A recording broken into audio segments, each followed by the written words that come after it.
Hey everyone, welcome back to another video, and it's gonna be a pretty awesome detailed video on the OAuth, the different flows that you see in the real bug bounty world, and how you can test for security vulnerabilities there or while bug hunting.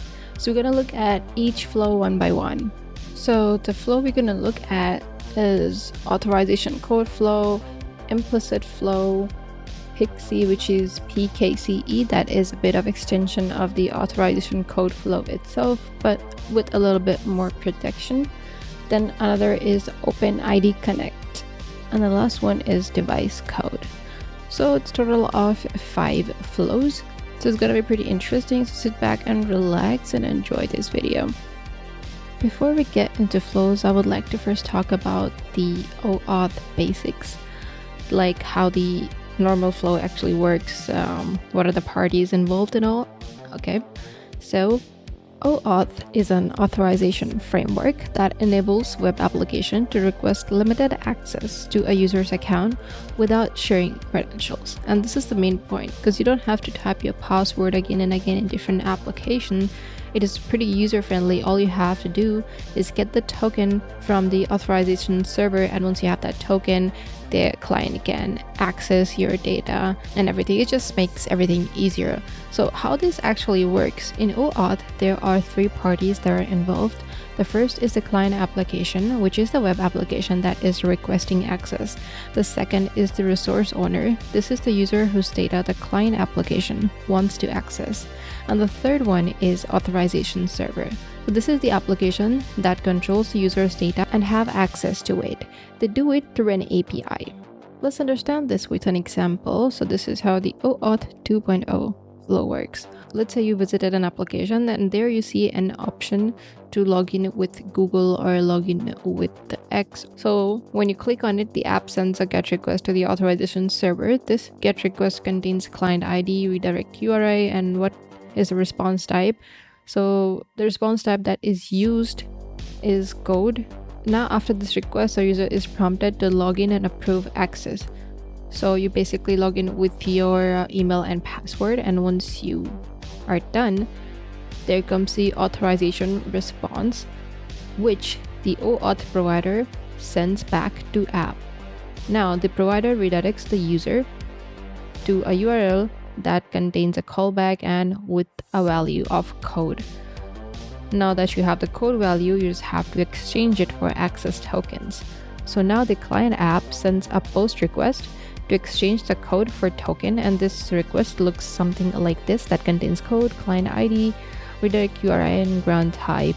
Now the token response, which the OAuth provider sends back to the client, contains the access token, the token type, and the expiration of the token, and the refresh token value as well.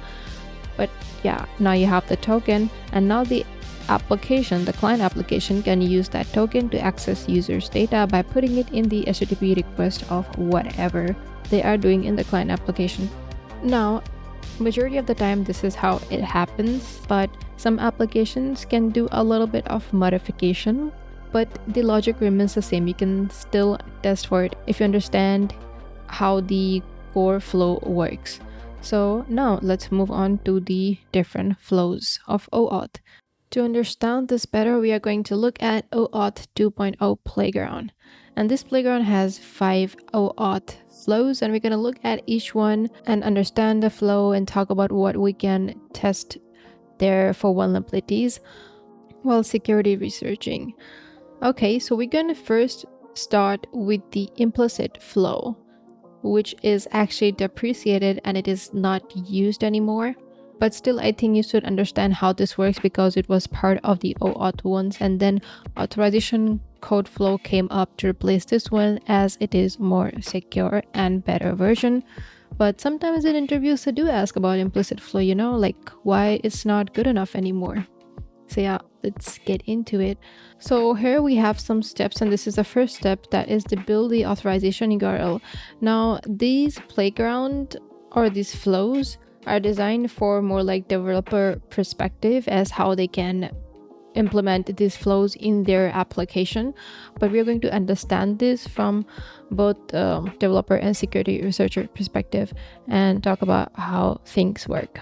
So when the client initiates the OAuth flow, for example, let's say the user wants to log in with Google or something like that, the first request is sent to the authorization server, and it's a GET request that contains response type, client ID, redirect URI, scope, and state.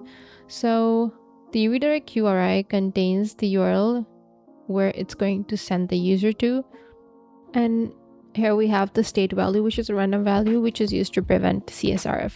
So it says for this demo, we have gone ahead and generated a random state parameter and set it in a cookie. Click authorize below. To be taken to the authorization server, you will need to enter the username and password that was generated for you.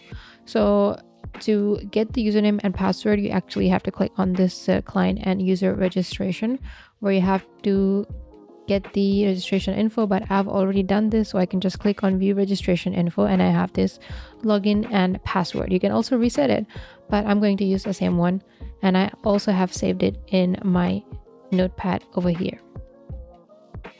Okay, let's go back to the flow and let's click on authorize. So now the user is redirected to this form where the user has to provide the consent by giving the username and password. So let's provide it.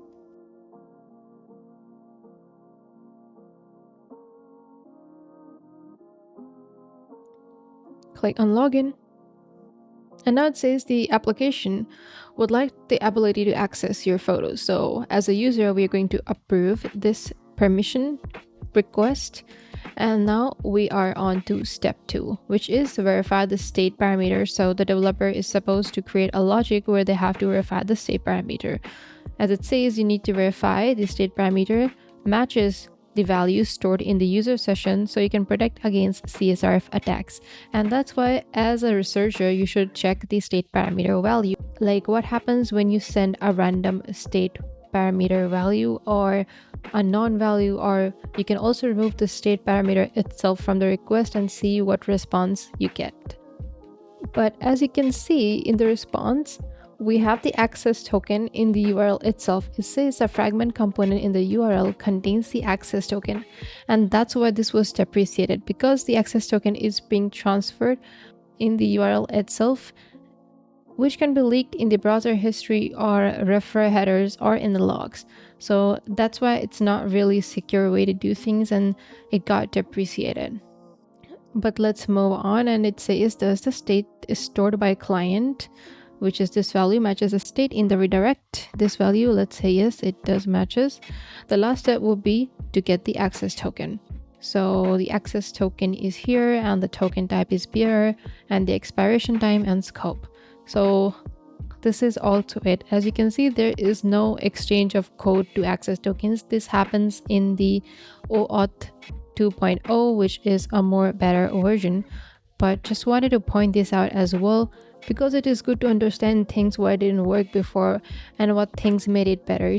If you are too lucky and you found an application that's using this implicit flow, then you can try a few things. Like first is you can try check the redirect URI. Second thing, you can try check the state parameter, but from bug bounty perspective, it has to be more impactful. So in that case, you can try something like this. For example, sometimes the access token is included along with the user's username or email, just like in this lab, and you can change the email to email of another user, and that token will get associated with that another user, and you will be get logged in without providing the password.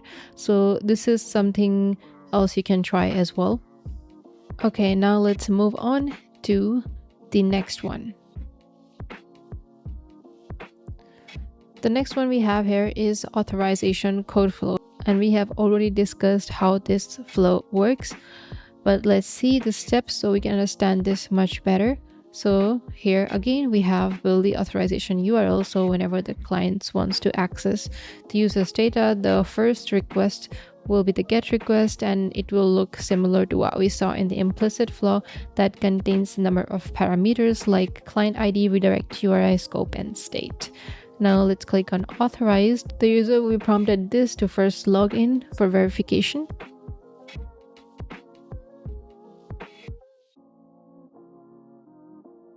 And it will access the photos, approve. Now the second step again is verify the state parameter. So the user was redirected back to the client, and you'll notice a few additional query parameters in the URL. So the URL now contains a state parameter and the code parameter. So this time we're not getting the access token in the fragment or something. We're just getting two parameters, and it contains a code. Again, it emphasizes to verify the state parameter and see if it matches the value stored in the user session, so it can be protected against CSRF attacks. Okay, let's say it matches, continue. Now the third step is to exchange the code for access token.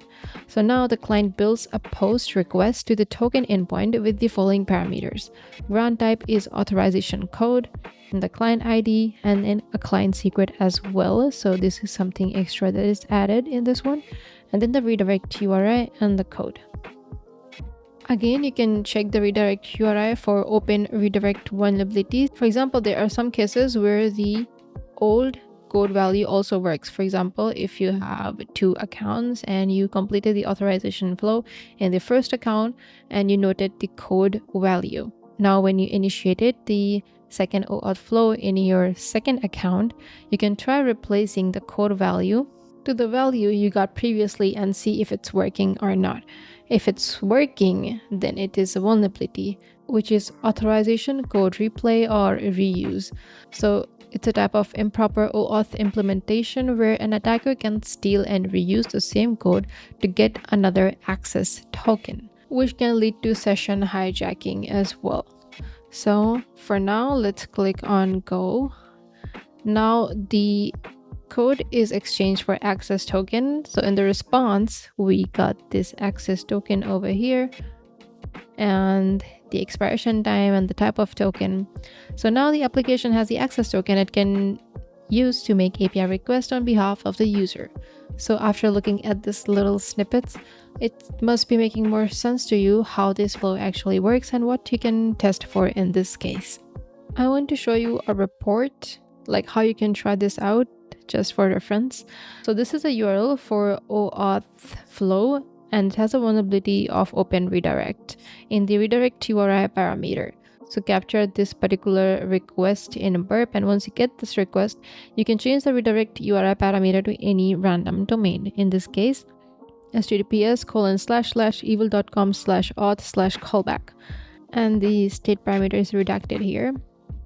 So the impact is attacker can use this bug to steal victim's access token.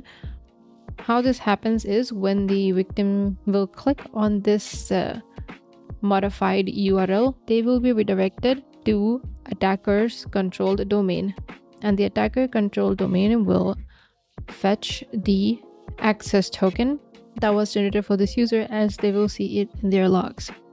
Another report that I want to mention, which is more interesting, is this one, stealing users' OAuth authorization code via redirect URI.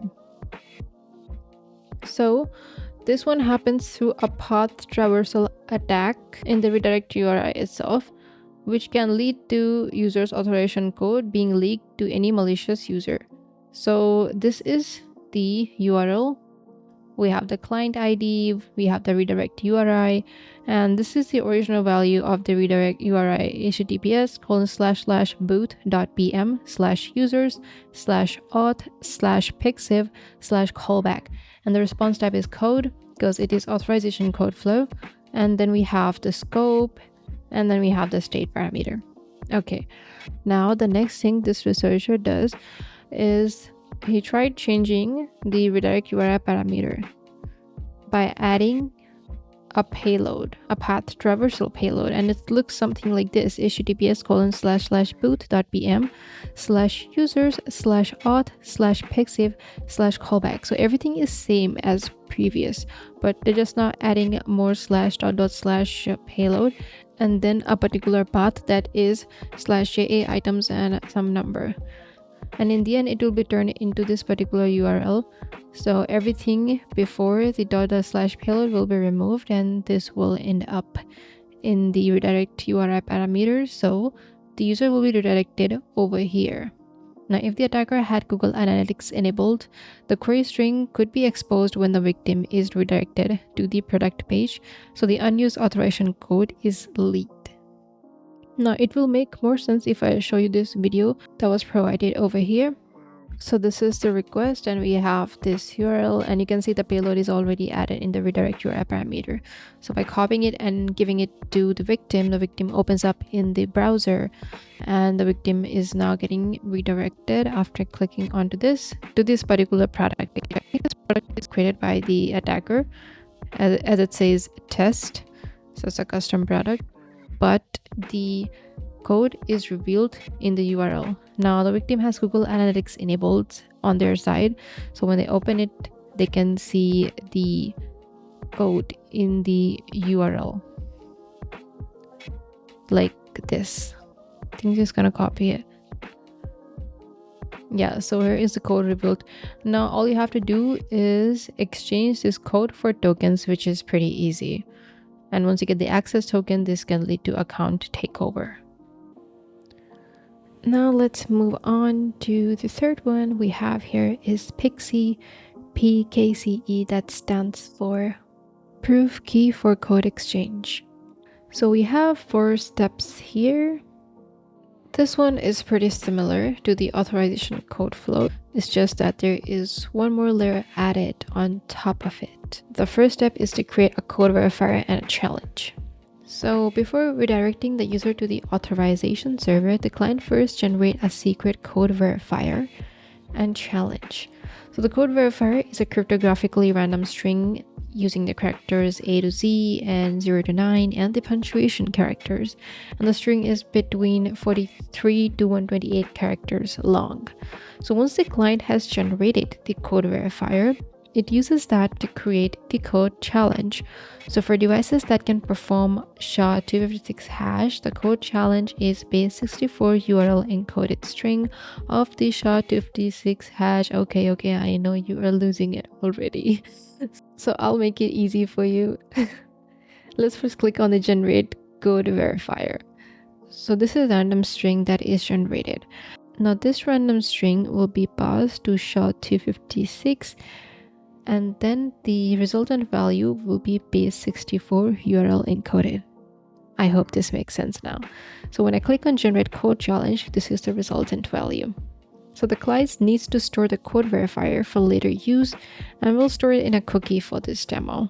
So in this case, as you can see, the first step is changed. Before sending the request to the authorization server, the client first generates these 2 things. And this is just an extra layer of protection to verify the client and also to prevent CSRF attacks. So let's click on continue. And the next step is build the authorization URL. Okay, and now the actual request will be sent to the authorization server. So again, we have the same request that contains multiple parameters, but there are 2 more extra parameters here.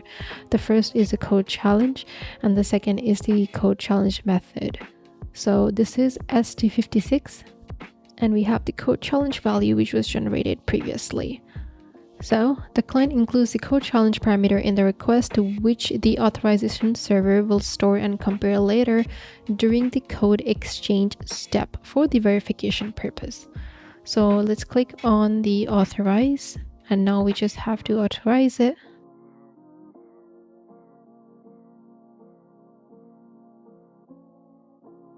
Again, the ability to access pictures. Okay, approve. And now we are on to the third step. Again, verify the state parameter for developers, but even if you don't verify it, we're gonna find it.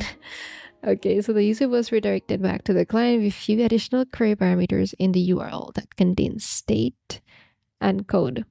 Now you already know what's gonna happen next. The code value is now just going to exchange for access tokens.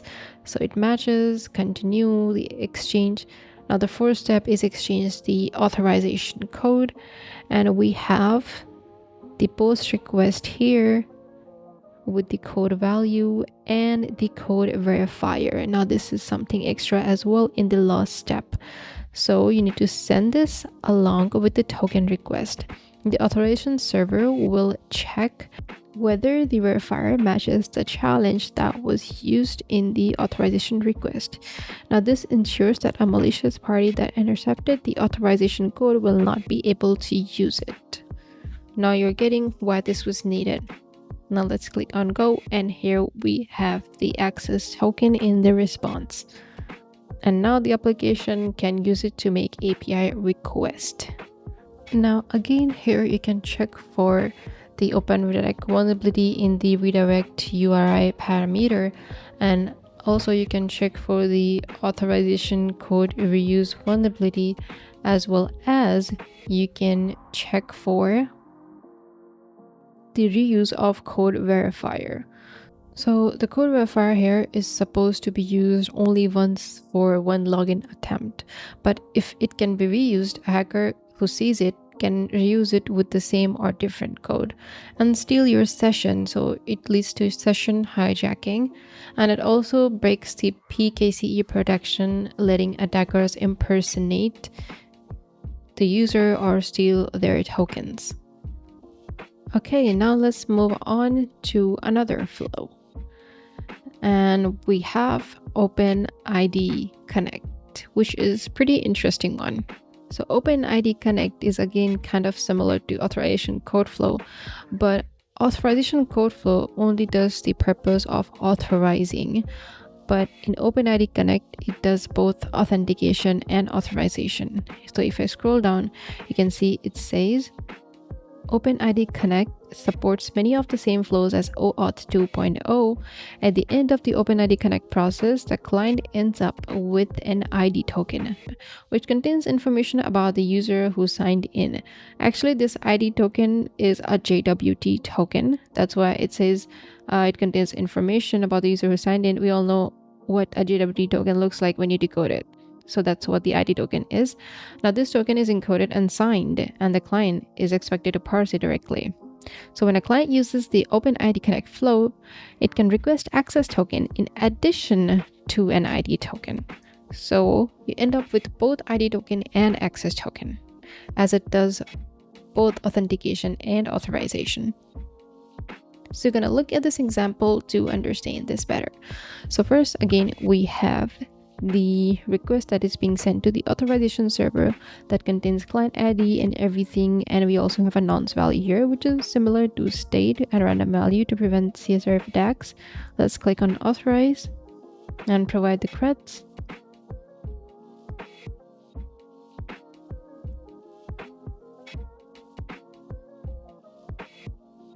Log in, and it says signing in to the application will share your name and email address with the application and will let the application access your photos. Okay, sign in. So first we are authenticating. So now we have step 2, verify the state parameter. The user was redirected back to the client, and you'll notice a few additional query parameters in the URL. The first is the state and the second is the code. Now again, the state parameter should be validated properly. As I mentioned, let's say it matches, continue, and now exchange the authorization code for the token. The client builds a post request to the token endpoint that contains the direct URI code and same old parameters. Let's click on go. Now the only thing that actually changes here is the token endpoint response, if you're talking about request and responses. So as you can see, this is the ID token and it is a JWT value, JSON web token, and we also have the access token here. And go to JWT editor, paste this value. We can see the decoded value over here. So the sub name, email, this is the email that we provided. We give access to this and some other parameters. So this is used for authentication purpose and the access token is used for authorization purpose here. So this is how the OpenID Connect is working. So as I talked earlier, when you see the redirect URI, you should always look for open redirect vulnerability. But in this case, we are also getting a JWT token. So does it click something? Of course, you should definitely try different types of JWT attacks here. And I've actually made multiple videos on JWT vulnerabilities. You should definitely check them out because you can try it here as well. So for example, we know that JWT tokens uses some kind of algorithm to sign the token, but sometimes the token also uses a non-algorithm. That basically means no algorithm. So you can sign your own token by just changing any value, because non-algorithm basically means the JWT is unsigned.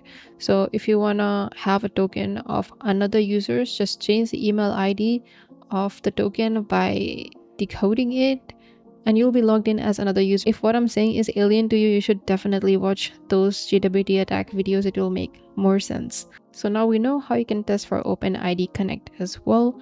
Let's move on to the last one we have here is device code. Device code flow is designed for devices that don't have a browser or keyboard, like smart TVs, game consoles, or IoT devices. So this one is also pretty interesting. It basically lets the user authorize a device by using another device like a phone or laptop that has a browser. Let's go to step 1, that is request a device code. So the first step of the device flow is to request a device code. This is done by sending a post request to the device code endpoint. So let's say this is a device code endpoint, and here we have the post request, and there we have the client ID. Start. Tell the user to enter the code. The response from the server includes the device code, a code displayed to the user, and the URL the user should visit to enter the code. So this is how the response looks like. We have the device code here, user code. Then we have the verification URI, interval, and expiration time. So you will need to present the verification URI and the user code to the user and instruct them to enter the code at the URL. How you do this depends on the capabilities of the device. For example, on Smart TV, it is relatively easy to display both items and instructional text on the screen. On a device with a more limited display capability, it may be more challenging. Sometimes they also show you the QR code on the screen, so you can just scan that QR code and it will take you to a URL where you can type the device code. And now we have the third step, which is a pretty unique step compared to the flows we saw earlier. So while you wait for the user to visit the URL and sign into their account and approve the request, you'll need to poll the token endpoint with the device code until an access token or error is returned. So this request is sent again and again to poll the token endpoint until they have entered the code. So let's click on poll. So let's say it's still pending. It will show 400 bad request, but poll again. Now we got the response, and in the response we have the access token because the user provided the correct device code along with the refresh token and expiration time. So now the device can use this access token to make API request. So this is kind of pretty simple one, and you will see it in the IoT devices. I don't know if you have tried it on your smart TVs. So if you're talking from security perspective, in this case, the device code should have some interval of seconds between polling, as ignoring this can allow brute force or DOS attacks. Also, there should be rate limits in the device code endpoint, as the user can try to guess device code multiple times if it is a numerical number or predictable value. So there should be a rate limit. Another thing, there should be an expiration value. So if the device code is not getting expired at all, it can be misused. Okay guys, that's it with the flows. If there is something I'm missing in all of these flows, or any vulnerability or something that you know is pretty interesting, you can comment that down in the comment section. I wanted to make this video so you guys can understand the different types of flows, how they work through the help of this playground, and I think it's pretty good one because even I learned a few things while making this video. It was really fun making this, learning and sharing. I hope you guys enjoyed this video as well. Thank you for watching, and I'll see you in the next one.